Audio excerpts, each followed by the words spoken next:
홀텐 라디오 이동희 뉴스 정면 승부 2부 시작합니다. 대선이 채 100일도 남지 않았습니다. 이번 시간에 더불어민주당 선대위 전략기획본부장 맡고 있는 강훈식 의원 전화로 만나보겠습니다. 강 의원님 안녕하십니까? 네, 안녕하세요. 강훈식입니다. 대선 때 중책을 맡아서 어깨가 좀 무거우시겠습니다. 네, 무겁고 어렵습니다. 예. 현재 판세 어떻게 보고 계시는지요? 저희가 조금씩 따라가고 있다 예. 이렇게 생각이 들고요. 예. 그래서 연말 연초 정도는 저희가 골든 클로스를 목표로 사실은 지지율에 연연해 하진 않습니다만 예. 아직까지 100일이 남아 있고 이래서 저희가 지금 하나하나를 말할 수는 없습니다만 그래도 지금 저희가 추격을 해가는 입장인 건 사실입니다. 예. 연말 연초에는 한번 바꿔보자 이런 마음으로 뛰고 있습니다. 지난주에 이 후보가 윤석열 후보 지지율을 많이 쫓아왔었는데 네네. 이번 주에는 크게 좁히지는 못했다. 네. 예, 다만 지금 선대위 관련해서 네. 민주당은 어쨌든 크게 혁신해서 좀 돌아가는 모습인데 국민의힘은 오히려 지금 여러 가지 좀 사건 사고 있는 것 같아요. 그러니까 뭐 선거라는 게 나만 잘하면 돼서 안 되니까. 네, 그렇죠. 예, 이 지금의 판세로 봤을 때는 민주당이 지금 뭐 의원님께서 이야기하는 골든크로스 가능할지 모르겠습니다만 이 지지율이라는 게 언제나 출렁거리니까. 네, 그렇습니다. 뭐 앞서 나간다고 하더라도 그걸 또 유지하는 게 중요한 거 아니겠어요?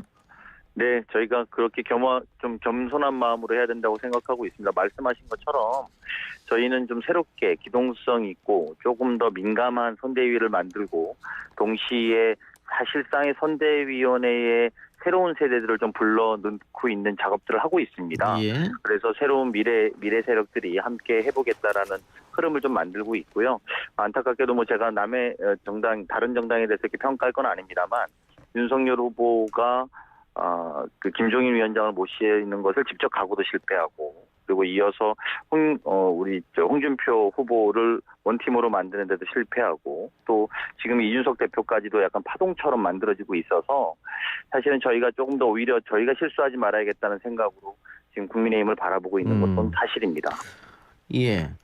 자, 후보가 지난주에 계속 호남에 머물렀는데 다른 지역보다 뭐 시간도 더 많이 할애하고 좀 호남에 네. 공을 들이는 모습이었습니다. 그게 이제 역대 다른 후보들보다 호남에서 이재명 후보의 지지도가 결집되지 않는다. 뭐 이런 것 때문에 그럴 텐데 이낙연 전 대표가 함께 했으면 좋았지 않았을까. 그런데 함께 못한 것은 아직도 좀 앙금이 남아있지 않느냐. 이런 이야기를 하신 분이 계신데요.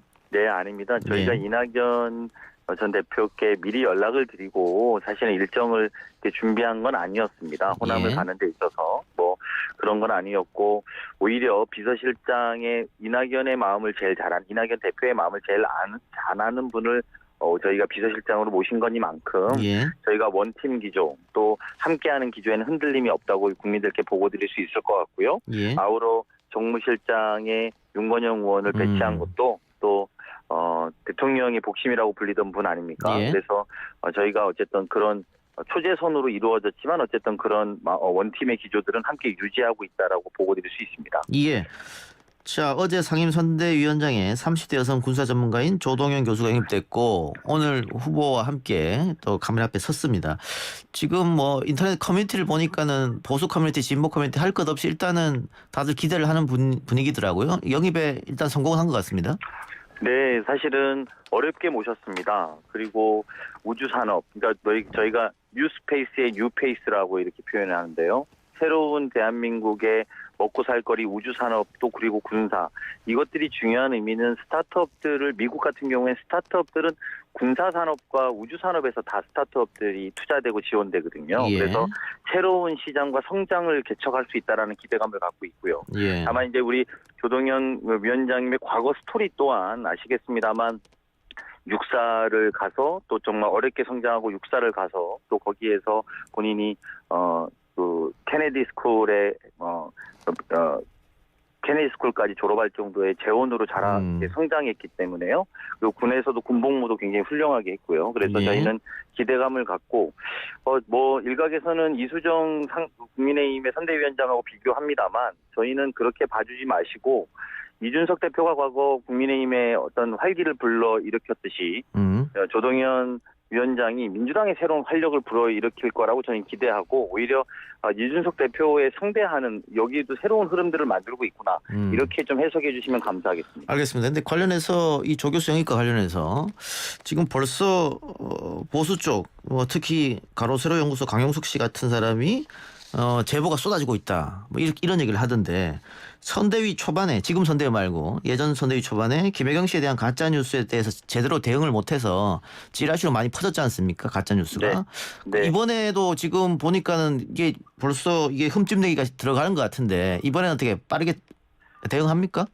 예, 뭐 벌써 이미 아마 한 30분 전에 저희 공보실에서 법적 대응을 이미 뜻을 밝혔고요. 예. 그리고 그것뿐만 아니라 사실 이번 선거 워낙 우리 쪽에 대한 네거티브 조폭 연루설이라든지 뭐 아시겠습니다만 국정감사에 야당의 국회의원이 돈과 사진을 깔아놓고 마치 한 것처럼 이런 식의 허위 가짜 뉴스를 너무 많이 유포하고 있는 선거입니다. 예. 성실하게 산 분이고 또 그 과거 또한 본인의 삶의 이 누적 속에서 지금과 같은 성과를 이루었으니만큼 그런 허위 가짜 뉴스에 대해서 너무 현혹되지 마시고요.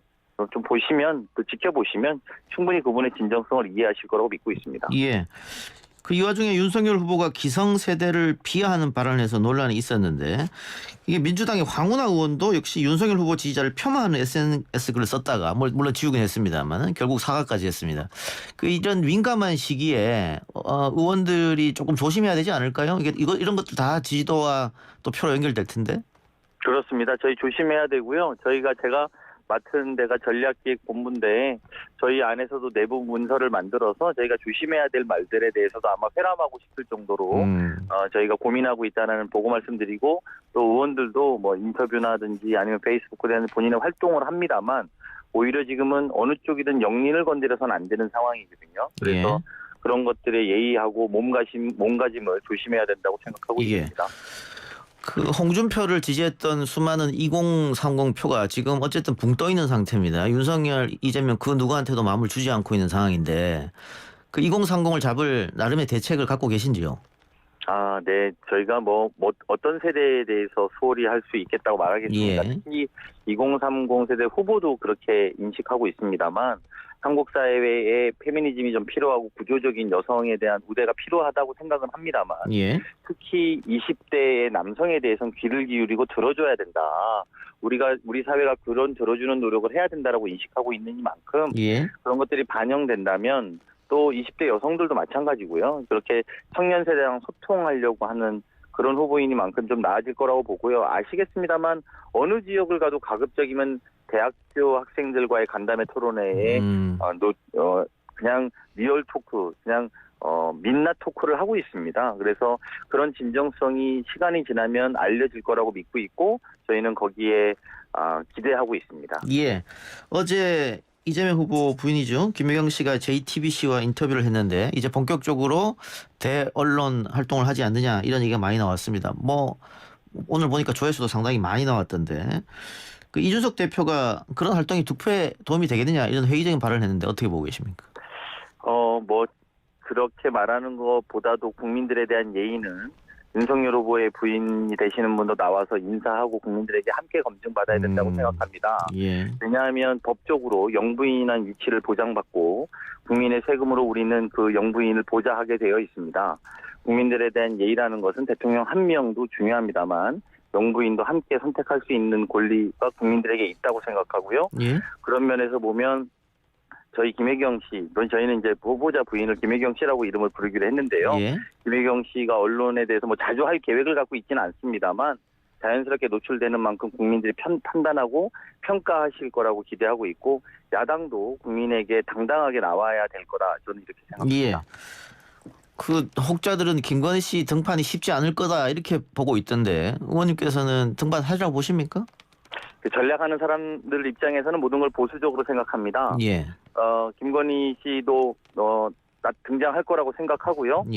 다만 진실된 모습을 보여주시려면 일찍 등장해서 국민들에게 평가받고 또 심판받는 것이 서로 간에 소위 공정한 누리지 끝에 서프라이즈 하듯이 나타난다고 해서 국민들이 그 진정성을 믿기 어렵다면 우리가 내는 세금이 영부인에게 쓰인다는 지점에서 다만 생각하게 될 거다 이렇게 생각합니다. 예.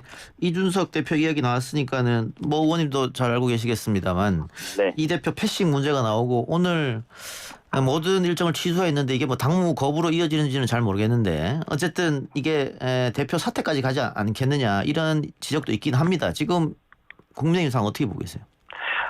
제가 뭐 쉽게 말씀하기는 어렵습니다만 보통의 대표가 본인의 직함에 연연해하지 않고 홍보 담당 본부장으로 맡는다고 하는 것은 예. 사실상의 백의종군을 선언한 것입니다. 예. 제가 알기로는 윤석열 후보에 대한 과거에 뭐 이렇게 좋지 않은 또 지지하지 않은 입장이었습니다만 예. 이준석 대표는 윤석열 후보가 된 다음에는 아주 충실하게 서포트했다고 저는 생각합니다.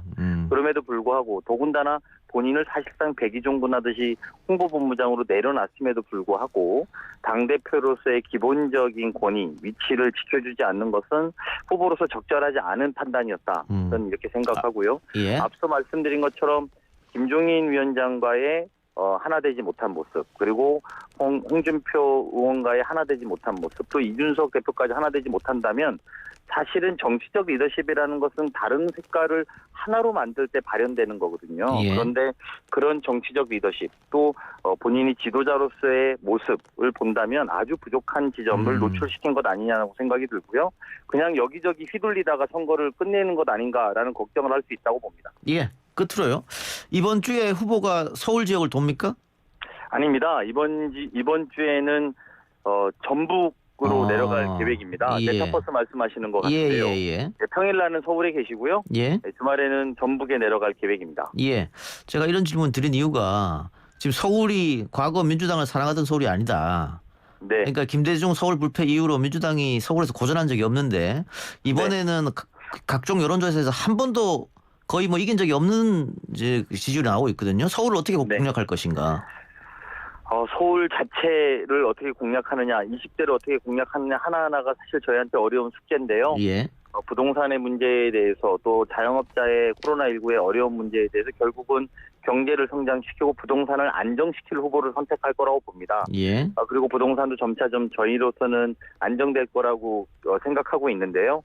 그러면서도 좀 이재명 다음으로 승부하면 된다고 생각하고 시간을 많이 보내는 것이 뭐 물론 필요하기도 합니다만 뭐 그거 못지않게 새로운 정책, 새로운 이재명의 모습을 국민들에게 잘 보여주는 것이 국민들과 함께하는 방법이라고 생각합니다. 알겠습니다. 의원님 오늘 인터뷰 고맙습니다. 네, 고맙습니다. 지금까지 더불어민주당 강원식 의원이었습니다.